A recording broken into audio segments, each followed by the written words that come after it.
সালাম আলাইকুম। লন্ডনে ইসলাম চ্যানেল আয়োজিত গ্লোবাল পিস অব ইউনিটি শীর্ষক আন্তর্জাতিক সম্মেলনে হাজার হাজার মানুষের সামনে গত শনিবার আনুষ্ঠানিকভাবে ইসলাম ধর্ম গ্রহণের ঘোষণা দেন ক্যাথলিক পরিবারে জন্মগ্রহণকারী Lauren Booth. It's like a feeling I've never ever had before. I couldn't move for a very, very long time. I was so overcome with the feeling of absolute joy. সাবেক British প্রধানমন্ত্রী Tony ব্লেয়ারের শালিকা পশ্চিমা সংস্কৃতিতে বেড়ে ওঠা উচ্চশিক্ষিত সাংবাদিক Lauren বুথের ইসলাম ধর্ম গ্রহণের মধ্য দিয়ে ইসলামের শাশ্বত সত্যতার প্রতি শ্রদ্ধা বাড়বে ভিন্ন ধর্মাবলম্বীদেরও।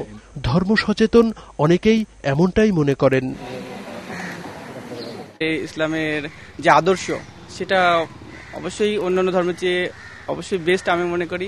সেই ক্ষেত্রে সে হয়তো অনেক হায়ার এডুকেটেড, এক্ষেত্রে সে রিসার্চ করছে, সে জানছে, বুঝছে এবং সেই ক্ষেত্রে সে ইসলাম ধর্ম গ্রহণ করছে, এটা স্বাভাবিক ব্যাপার।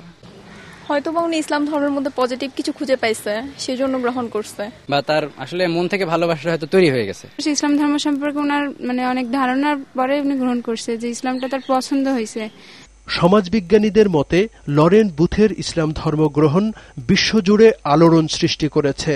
ইসলাম একটা শান্তির ধর্ম, ইসলাম একটি জীবন ব্যবস্থা, এবং এই জীবন ব্যবস্থার প্রতি শিক্ষিত মহল যখন এগিয়ে আসে তখন অন্যান্য সবাই কিন্তু আকর্ষিত হয়, যাতে করে এই ধর্মের ছায়াতলে আসা যায়।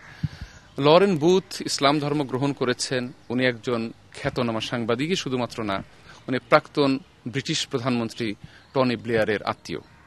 তো সে কারণে দেখা যায় যে এর একটা প্রভাব অবশ্যই শিক্ষিত সমাজে এবং অন্যান্য ধর্মাবলম্বী যারা আছে তাদের চিন্তার মধ্যে আলোড়ন সৃষ্টি করবে। কোরআন হাদিস অধ্যয়নের পাশাপাশি উদার মন নিয়ে ধর্মচর্চায় এরকম আরো অনেকেই এগিয়ে আসবেন, এমনটাই সবার প্রত্যাশা। ইসলাম ধর্মাবলম্বী কামরুজ্জামান বাবলু, দিগন্ত টেলিভিশন, ঢাকা।